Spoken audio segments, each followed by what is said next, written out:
Olá, muito boa tarde, boa terça-feira, 15h30, hora de mais um consultório.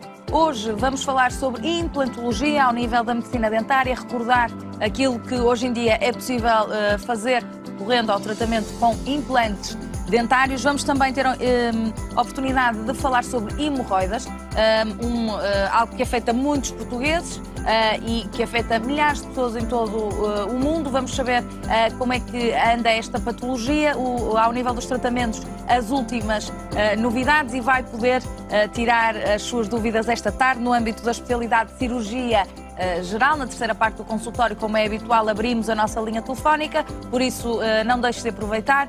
225-083-204. Pode também deixar dúvidas que tenha sobre esta especialidade, cirurgia geral, por escrito em consultório@portocanal.pt. Cumprimentar o nosso primeiro convidado desta tarde, Dr. Alexandre Miron, médico dentista e implantologista na clínica Vita Centro.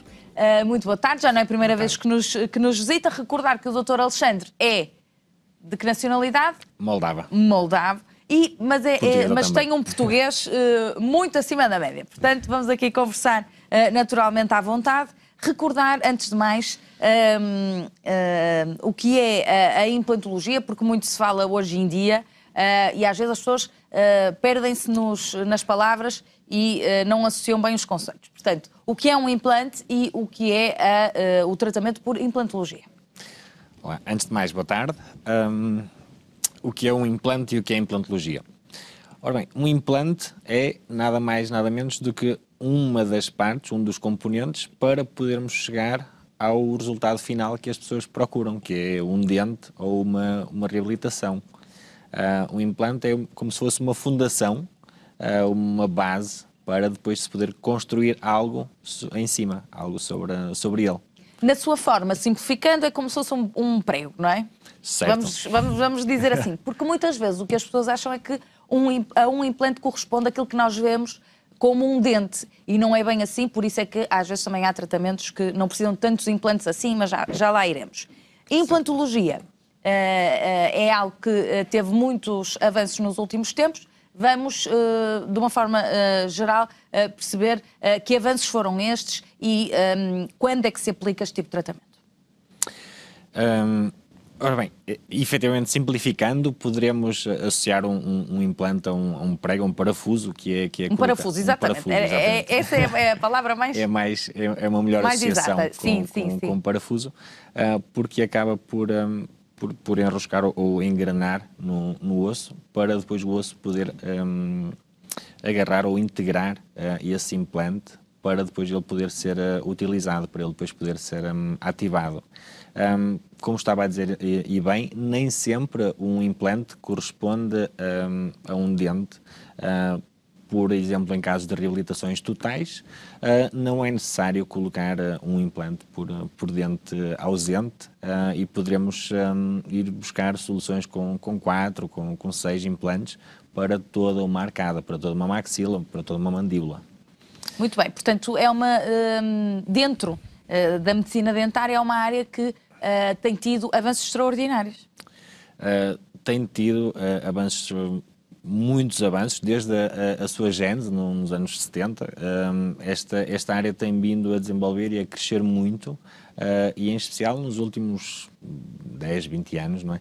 Que é quando se começa a popularizar muito mais este tipo de tratamento, dando os passos da prótese fixa, que era o que tradicionalmente se fazia. Quando havia falta de um dente, por norma utilizavam-se os dentes adjacentes para reabilitar esse espaço idêntico ou esse espaço vazio. E nos últimos tempos, nos últimos anos, tem-se vindo a popularizar e a tornar-se cada vez mais previsível e uma forma com uma grande taxa de sucesso de reabilitar e de voltar a ocupar esse espaço idêntico. Normalmente, a implantologia acaba por ajudar em casos de perda dentária. De que tipo de patologias? A implantologia acaba por resolver esse tipo de problema, de caso em que existem perdas dentárias, patologias, se pudermos... Porque a perda dentária pode ter causas diferentes, não é? Isso também vos interessa perceber, que é para tratar de forma mais assertiva. Porquê é que as pessoas perdem dentes? Vamos recordar. Exatamente. Acaba por ter uma correlação, o tipo de... o motivo que levou a essa perda dentária acaba por ter uma relação com a taxa de sucesso.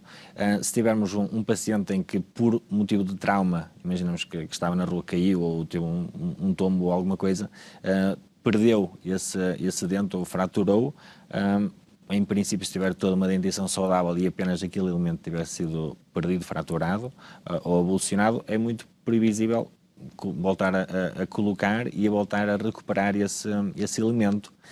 Agora, se tivermos o caso de uma pessoa em que tem uma doença periodontal, em que tem uma perda generalizada de estruturas de suporte e de inserção dos dentes no osso, acaba por não ser tão previsível, porque é uma doença que acaba por ter relação também com os implantes, com a falha dos implantes nos pacientes. Portanto, acaba por ter esses dois grandes tipos de motivos de perda dentária. Poderemos também incluir aqui, por exemplo, patologia de dentes, um dente tenha sido desvitalizado e depois tenha criado algum tipo de abscesso e que já não seja possível de recuperar esse dente. Teremos também o implante como solução para voltar a ter esse dente na boca do paciente. Muito bem. Há pouco dizia que é um tratamento que está cada vez mais popularizado. Perguntava-lhe então que tipo de pacientes é que podem, que estão eleitos, vamos dizer assim, ou são elegíveis para este tipo de tratamento, nomeadamente em relação à idade.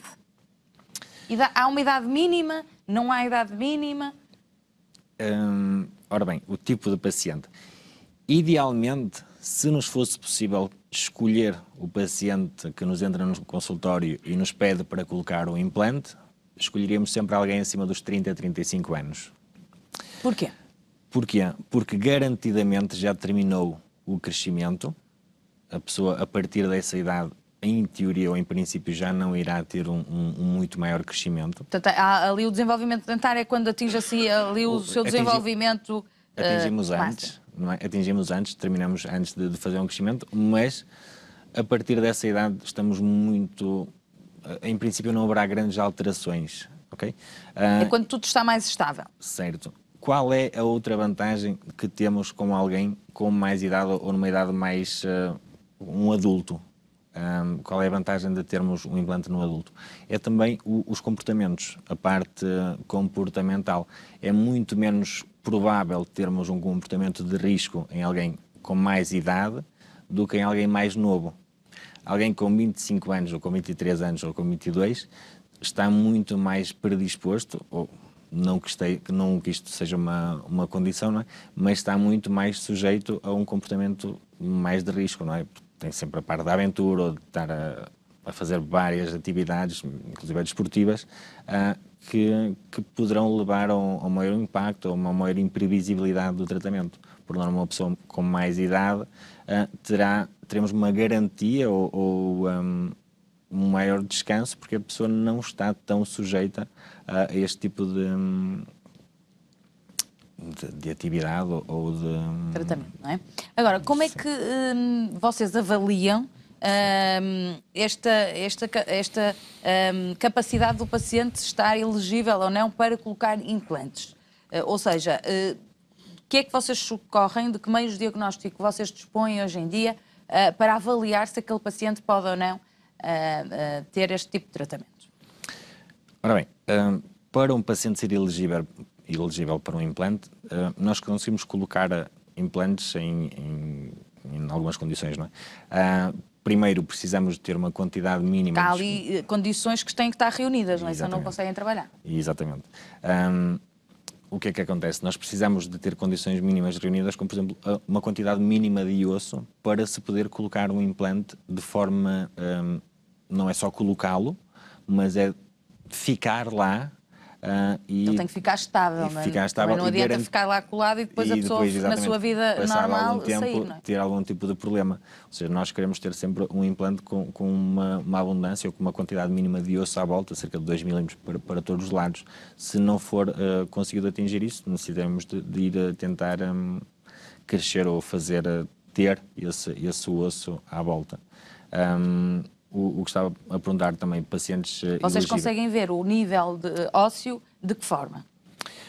Por norma, numa primeira fase, com uma ortopantomografia, que é uma radiografia a 2 dimensões, conseguimos ver a altura do osso disponível, mas o ideal será sempre uma tomografia, que é um exame que nos mostra a 3 dimensões se temos disponibilidade de osso ou não na região. Tem sempre alguma distorção radiográfica, mas é muito mais fiável esse tipo de exame, uma tomografia, para averiguarmos o osso que temos disponível. Essa é a única condição, ver o osso? Não, existem também condições sistémicas. Existem pacientes em que têm um maior risco de perda de implante associado. Por exemplo, pacientes com diabetes, pacientes com colesterol, pacientes polimedicados, medicação, por exemplo, para depressão, também está relacionado com falhas precoces dos implantes. Existem pacientes que estejam a fazer bifosfonatos, que é uma medicação injetável. Várias outras medicações que acabam por limitar um pouco o prognóstico dos implantes.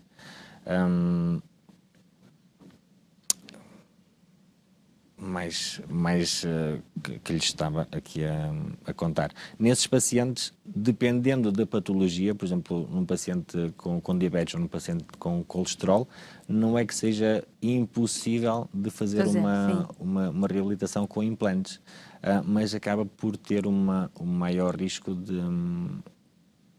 do sucesso ou da sobrevivência do implante no paciente, especialmente nesse tipo de doença não controlada, uma diabetes não controlada ou um paciente com colesterol não controlado. Ou seja, uma vez que depois os pacientes também controlem esse tipo de patologias que já têm, depois as coisas conseguem-se fazer, mas os níveis devem estar equilibrados para o bom sucesso do vosso trabalho também. Agora, ao nível do osso, que é algo que preocupa as pessoas. Às vezes as pessoas desistem à partida sem uma avaliação prévia porque consideram que não têm osso, porque sentem que já não têm a capacidade óssea para apostar aqui ao nível da implantologia, mas nem tudo está perdido. Ou seja, quando vocês verificam que há falta de osso, ainda assim há tratamentos que podem ser feitos nesse sentido, não é? Certo. Antes de mais, é sempre necessário que a pessoa seja avaliada por um profissional de saúde antes de ditar o próprio diagnóstico ou basear-se no tratamento que alguém fez e que elas também se pretendam submeter. É sempre muito importante esta parte de ter um profissional qualificado para dar esse tipo de diagnóstico e prognóstico. Depois, a nível de defeitos ósseos, nós temos 2 grandes tipos. Temos um defeito vertical e um defeito horizontal. Poderemos não ter o osso em altura, por isso simplesmente não haver altura suficiente para um implante ser colocado, ou poderemos não ter largura para um implante ser colocado. Teremos de ter umas dimensões mínimas para o implante para poder suportar uma coroa em função a longo prazo ou por muitos ciclos. E o que é que acontece? Dependendo da zona,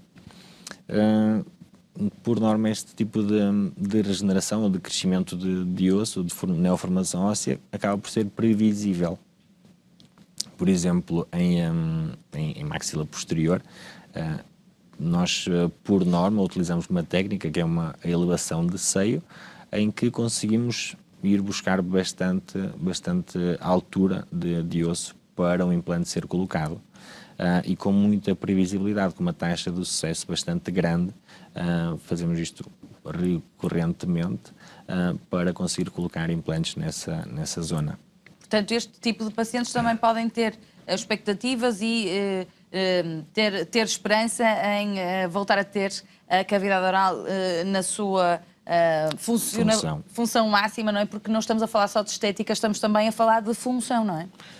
Sim, falamos muito de função com o passar do tempo. E existem pessoas que têm uma grande exigência estética, e hoje em dia vemos cada vez mais isso. Na nossa população não estava assim tão enraizado, mas cada vez mais temos uma grande exigência estética, não é? Também dependendo do trabalho e da ocupação da pessoa, poderemos ter isto mais vincado ou menos vincado, não é? Alguém que seja um apresentador de televisão vai ter muito mais exigência com o dente, ou que fale para o público, do que alguém que não tenha essa necessidade de contacto com o público. Muito bem, mas isso percebe-se bem. Mas diga, ia falar da função? Exatamente. Para além da estética, não é? Para além da estética. A parte da função também é fundamental, não é? Fundamental, para a saúde exatamente, para toda a saúde do paciente, começando pela parte da trituração dos alimentos, até ao seguimento, até à parte da digestão desse bolo alimentar. Porque o sistema digestivo pode ficar sobrecarregado, não é? Quando a cavidade oral não faz a sua função da melhor forma, ou da forma que é expectável. Outra questão que continua, ainda que tenha havido estas mudanças, ainda que tenha havido estes avanços e que as pessoas ouçam falar cada vez mais da implantologia, a verdade é que há muita gente que ainda tem muito receio o medo da dor e da cadeira do dentista continua a ser facto. Portanto, o que é que podemos dizer às pessoas que têm um bocadinho mais de receio em termos de dor, o que é expectável num procedimento deste género? Ora bem, também temos muitas pessoas que nos chegam ao consultório ou à cadeira com algum medo do dentista, com medo da dor. Isto está incutido em grande parte da população, infelizmente. Hoje em dia, o que é que acontece? Nós tentamos ter o máximo de cuidado para que a experiência seja o mais agradável possível para o paciente. O que é que nós fazemos? Numa intervenção cirúrgica, nós o que fazemos é começamos logo a dar medicação alguns dias antes da cirurgia, ou seja, começa logo. Portanto, há um chamado pré-operatório, vamos dizer assim? Certo, começamos num pré-operatório já com medicação e com alguns bochechos para tentar diminuir, para além da carga bacteriana, estarmos a garantir as melhores condições de pós-operatório. E a nível de medicação, mesmo no próprio dia, tentamos controlar com alguma medicação a dor. A nível de pós-operatório, todas as pessoas são medicadas. A nível da cirurgia per se, todas elas são feitas com anestesia local, que acaba por não causar dor, acaba sempre por sentir que é feita alguma coisa, mas não é dolorosa, não é uma sensação desconfortável. Aliás, a dor realmente não deve entrar aqui, não é? Não só para quem está a fazer, como é óbvio, mas também para quem está a trabalhar, precisa ali de uma certa dose de descanso, não é? E de controle da situação, não é? Exatamente, é necessário concentração para realizar este tipo de trabalho e não é fácil. Não é benéfico, não seria benéfico para ninguém, não é? Exatamente, nem no para o paciente. No pós-operatório, que cuidados é que as pessoas devem ter e ainda, falando de dor, o que é suposto acontecer a esse nível? A nível de pós-operatório, é suposto continuar em medicação receitada, que nós temos, cada profissional tem um esquema terapêutico costumado adotar, e deverá fazer sempre a medicação recomendada. A nível local, deverá sempre fazer o que, no meu caso, o que eu costumo recomendar, será fazer alguns bochechos com algum produto para antissépsia da cavidade oral e de toda a zona. É necessário alguns cuidados, alguma escovagem mais cuidada e mais delicada da zona cirúrgica para evitar a acumulação de placa bacteriana e de exposição da ferida operatória. Portanto, as pessoas têm que se desenganar numa coisa, que é, após o tratamento estar concluído, ou pelo menos após a cirurgia, não é que descurem novamente a sua saúde oral, não é? Pelo contrário. Exatamente. Devem ter mais cuidados ainda, não é? Devem ter vários cuidados com a cavidade oral e com a ferida operatória. o que é que também é expectável, que era o que me estava a perguntar, poderá sempre ter algum edema, algum inchaço, ou inclusive algum hematoma, dependendo da cirurgia, não é? Mas, por norma, é isto que acontece, é algum edema e alguns hematomas associados, que, passado cerca de 72 horas, começam a resolver, e começa tudo a desaparecer, ou seja, passado 2, 3 dias, atinge-se o pico e começa tudo a normalizar, na pior das hipóteses, ok? Na melhor das hipóteses, acaba por não ter grande inflamação ou outro tipo de sintomatologia relacionada com a cirurgia. Em relação à percentagem de sucesso, há pessoas que, obviamente, passando por um procedimento deste género, querem algumas garantias, vamos dizer assim. A percentagem de sucesso atualmente e também a velha expressão de que os implantes podem ser rejeitados. Isto existe, não existe? E em termos de percentagem de sucesso, o que é que podemos dizer às pessoas? Ora bem, o que é que acontece? Em primeiro lugar, os implantes, por norma, não são rejeitados. Okay? O que poderá acontecer é uma não integração do implante no osso. Ou seja...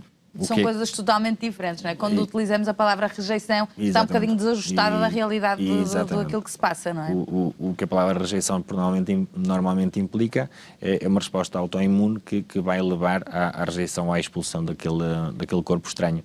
O que acontece no caso dos implantes é não existir uma neoformação óssea e uma ligação do implante ao osso, ou do osso ao implante, que é mais assim que acaba por se realizar. Até porque os materiais utilizados não são rejeitados pelo nosso organismo, não é? Portanto, isso as pessoas podem ficar descansadas. Exatamente, por norma, o tipo de material que é utilizado na medicina dentária é o mesmo que é utilizado para outro tipo de cirurgia, para outro tipo de próteses no organismo. Portanto, são materiais muito estudados, têm de passar a normas europeias para poderem ser utilizados, por isso acaba por não ser tanto do material não ser rejeitado. Pode, por algum motivo, algum motivo cirúrgico do paciente ou qualquer outro, não haver essa integração eficaz do implante, e, nesse caso, poderá ser necessário repetir parte da cirurgia ou toda ela, dependendo dela qual for. Muito bem. Ficamos a conhecer um pouco melhor aqui o mundo da implantologia. Agradecemos a sua presença, Dr. Alexandre. Nós vamos seguir para intervalo. A seguir falamos sobre hemorroidas.